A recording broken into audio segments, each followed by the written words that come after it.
Today, using Sister Mary as a poster child, we're going to talk about Mythos resilience and bumping up your fist within the Guardian class.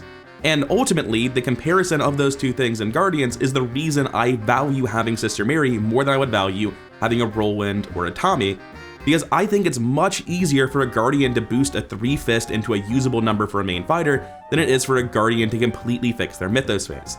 And I want to be clear here, when I say completely fix their Mythos phase, I don't think that like the bad Guardians are dying to rotting remains. That's not what I'm claiming is killing them, right? It kind of is for Roland a little bit, that's part of it. Grasping Hands is a bigger problem for them with their bad foot, but the issue is not soak. You can easily run tons of dudes, tons of Tetsuo type cards, and survive the Mythos phase forever.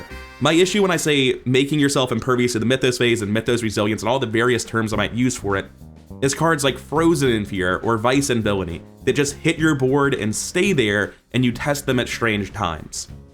Frozen in Fear is a great example of a card that just regularly has your Guardian's number. A lot of fighters struggle with Frozen in Fear, but Guardians so often just take the initiative in their deck, assume that's going to be good enough, and then they end up testing 3-3 with nothing they can commit at the end of their turn because take the initiative doesn't work at the end of the turn. And Sister Mary is much better at actually passing Mythos tests, which is really important. You can't just soak the effects of every Mythos test, you need to be able to pass them. That's what Sister Mary does so much better than the other 4-fist Guardians we've already talked about. So let's get into that by starting with their stat line. The 4 in head and the 3 in foot are already just good Mythos stats. Very few characters have better than a total of 7 in their Mythos stats. And then on top of that, coming down to her card pool, Guardian 0-5, Mystic 0-2 is a very good card pool for Mythos defense. I actually don't even run all the Mythos defense that you can in Sister Mary. I ended up cutting Take the Initiative because we'll get into the deck building problems she faces in a little bit, because she does have problems. She's still not very high up on my tier list, but it's not her Mythos defense. That comes in and nearly solved, and you have great tools to make it completely solved.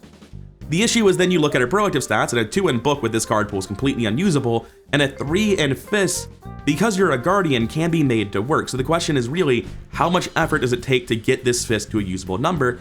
And my answer is, it does take effort. It takes a lot of deck building concessions as well, like the deck ends up pretty tight and asset heavy because of the 3 fist, but it's absolutely solvable and reliably solvable. And then we have her character ability, which is you start the game with blesses in the bag, you put blesses in the bag at the end of the round, and if you get a star, you put blesses in the bag. It's all she does. But doing that is valuable. It's not nothing like a skull. Even on a team that doesn't care about blesses, just filling the bag with blesses means you will pass tests that you would otherwise have failed. Not many of them, you can't control which ones, but there is value to just having a bless in the bag. Where this is much more useful is when I make statements like, you assume your team is playing around you. You don't assume Sister Mary rocks up and fills the bag with blesses in a cursed team that doesn't even want her there, or even in a normal team that doesn't care about it, right? You assume that if someone's picking Sister Mary, the reason they pick Sister Mary is that the team wants bless cards. Because I don't think Sister Mary should ever be built to capitalize on bless cards herself. I think she should put them there for someone else. In my Dark Matter campaign, I did exactly that, where Sister Mary put the blesses in the bag and Father Mateo took them out. Sister Mary can absolutely benefit from something like a Nephthys, but she has a lot of core experience she has to build into right away to fix her bad fist. A Nephthys makes the deck more expensive in both resources and experience. It comes online later, and it's typically, in my opinion, not the best thing you can do with a Sister Mary.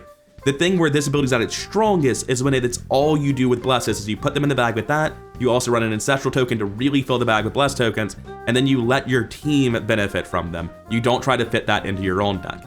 And the reason I say you don't try to fit that into your own deck, because coming over to a final deck plan, this is not that dissimilar from an updated version of what I ran in Dark Matter.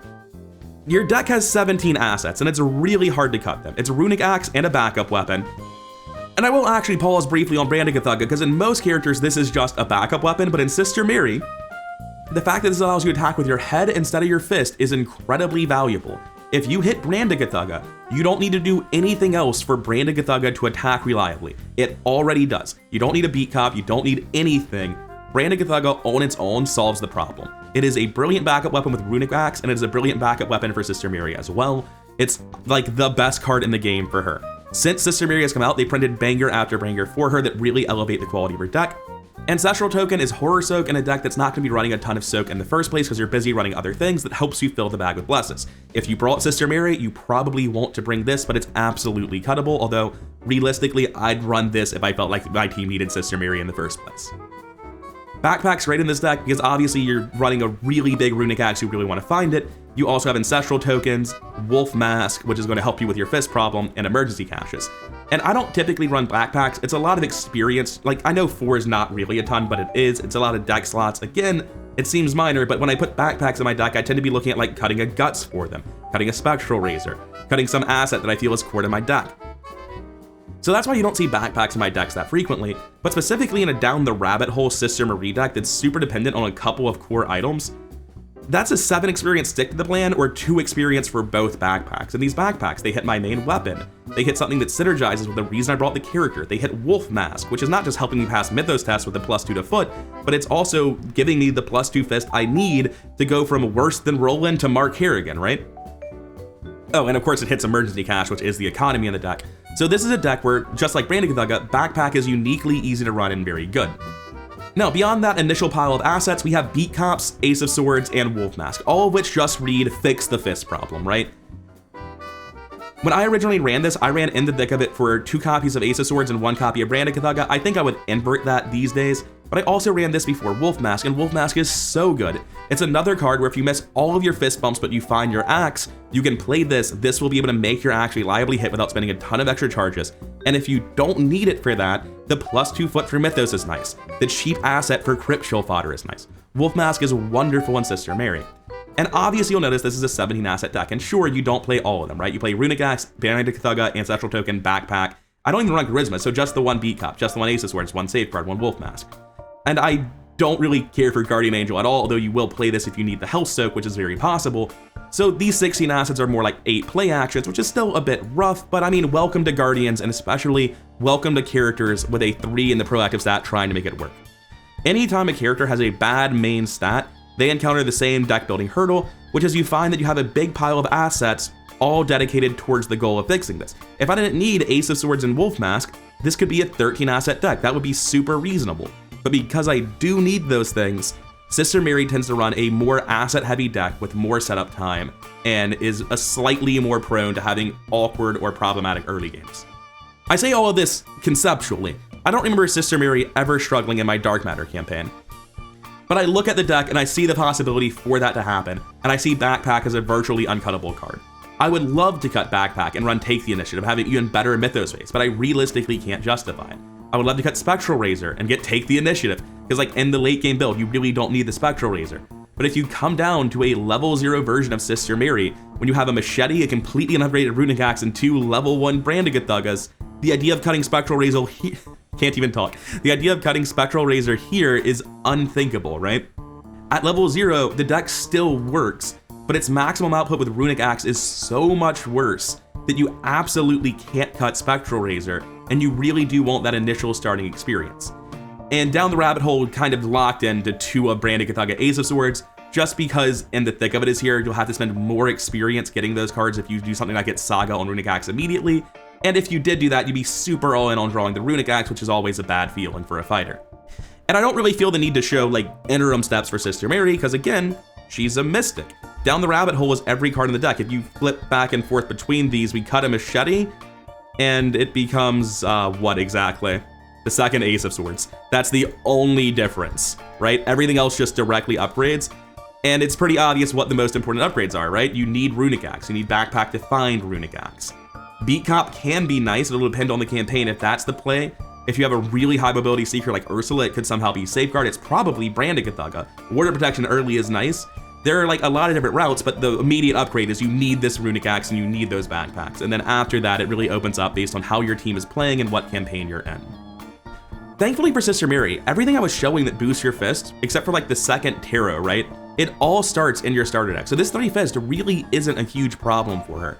She's a great example of what I mean when I say that like in the thick of it really opens up deck building and elevates a lot of worse characters. Because yes, it obviously just makes your best characters better. Like you put Pathfinder and Segment of Onyx into a Harvey deck and it's fucking crazy in scenario 1. Like you shouldn't have those cards. But there are also a lot of bad characters like Sister Mary, where it breathes new life into the Investigator because the 3 cards you're getting out of In the Thick of It and Sister Mary are some of the most important cards in the deck. I think Edge of the Earth, Scarlet Keys, and Hemlock Veil have all been very, very kind to Sister Mary, giving her a lot of new options. Actually, not so much Scarlet Keys. It's really Edge of the Earth with Branded Gathaga in the thick of it, and then Hemlock Veil with the Wolf Mask, really elevating this character above where they used to live on the tier list. Because before the support they got and Edge of the Earth, I really did think they were one of the worst characters in the game. Within the thick of it and Brand, I think they're at least on par with the other 4-5 characters. And with Wolf Mask, I think they're so Mythos resilient compared to the other Guardians, it's not even funny. And then on top of that, I don't think their 3-5 is a meaningful obstacle for them. I think they solve their problems much more easily than a Roland or a Tommy. Well, much more easily than a Roland. Tommy's problem is there's like nothing going on. He's a blank character card with a mediocre stat line and Guardian 5, Survivor 2. That's what Tommy is. He doesn't have a problem that he's trying to overcome. He just doesn't have anything uniquely strong about him like Bless is for Sister Mary. Although he does still struggle with Frozen in Fear just like Roland, he's not so afraid of dying like Roland. And Frozen in Fear is like the iconic card for me when I think of Mythos Resilience. It's not about surviving. That's like the first level analysis of what Mythos Resilience is. It's about making sure the Mythos deck doesn't do something bad. The Mythos deck gives you a test and you pass so you don't place a Doom. You pass and you don't lose a movement action, that sort of thing.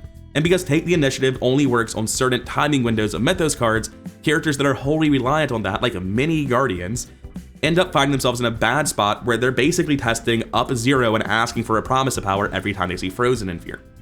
Sister Mary's up 1 base. She has Guts that is synergizing with her main method of attacking in her early scenarios in Brandigathaga.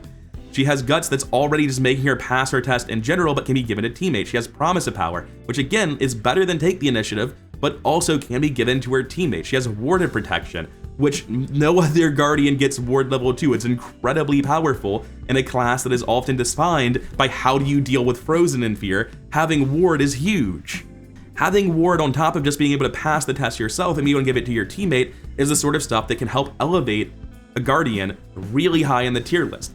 I'm not lying when I say of the 3 characters I keep talking about, Roland, Tommy, and Sister Mary is the only one I can ever imagine putting in A tier or higher because she's providing a lot of valuable team support to her team. If she were able to reliably deal with this 3-fist so well that I thought she was just a competent fighter that never encountered problems, then she's enabling Bless and bringing Warded Protection as the fighter. That's really valuable since she's doing everything the fighter needs to do. And I don't think it's that easy. I think that there's setup time. I think that she has to commit a lot of deck slots to it. I think the deck is like moderately on the expensive side. I'm not super comfortable with how much it costs. I think that she's just got enough problems getting online that she's held down into the fine tier or the functional tier, whatever I'm calling it these days. But I do think she's still better at dealing with her fist than other low tier Guardians are at dealing with their Mythos Resilience. And at the end of the day, I think she ends up a more complete, more effective character than a Roland or a Tommy or even a Leo, just because of how well she works with the card pool available to her. And that's in addition to just single-handedly enabling Bless for the rest of her team, which like I cannot overstate that she single-handedly enabled Bless without a single Bless card in her deck before Ancestral Token came out. And this card can do it for characters like a Parallel Zoe. Like you just run Parallel Zoe with Ancestral Token and no other Bless support and it works. You put so many Blesses in the bag now if you run this in Sister Mary, and I think the character is genuinely a good character. Compared to other investigators, like not really. There's a ton of characters that you have better reasons to run than Sister Mary. But I do not look at a main fighter Sister Mary going into a campaign and expect her to fail in any capacity. The only reason we don't see more Sister Mary at our table is because we don't play more Bless teams at our table. That's the entire reason we don't see a lot of her, because honestly, of the lower ranked Guardians, she's one of the more interesting and more powerful ones available. Coming over to the tier list, you can see I've renamed F to D- because I really think of these as just different stratification for the bottom tier. You can see I've got Roland and Tommy and Leo all in my D tier, a tier down from Sister Mary. Because I think Mary's a completely functional investigator. Yes, she has a weakness. She has setup time that she has to use to overcome that weakness, and that's unfortunate. But I think all of these characters have like the weakness of severe Mythos vulnerability. Leo has like the big argument that he gets to be in C tier, because like when he gets Frozen in Fear, he tests up 1 and it will break within a couple of turns usually. But then he has 1 in foot and he has good ways to overcome that with Savant, and I go back and forth and I think he deserves to be in C tier, I really do. But with Tommy and Roland, they don't have great solutions to Frozen in Fear. They're testing down 1 base and Take the Initiative doesn't work. And that's just generally true of their Mythos phase as a whole. Take the Initiative gets them over a lot of it.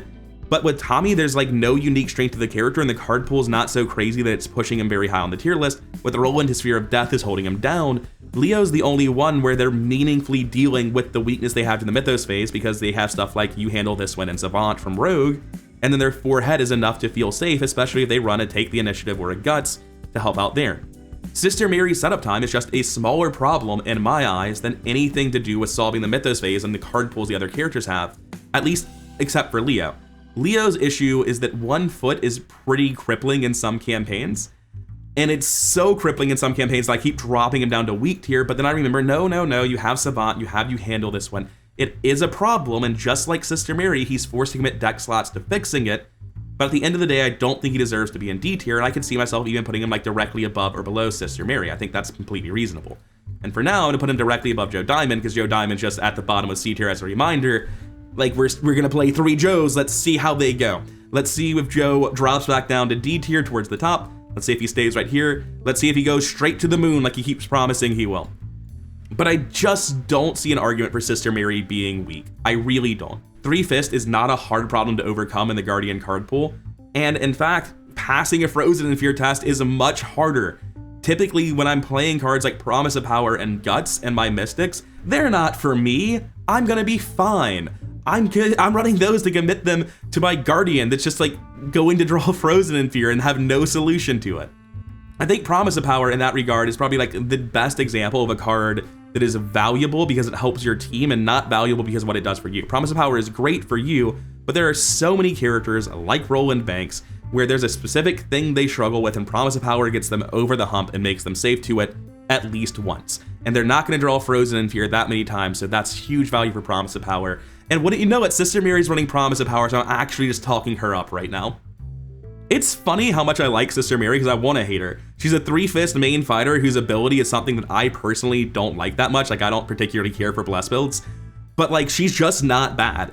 I cannot make a tier list where a tier is labeled C tier for functional and put her anywhere else because she is a functional investigator.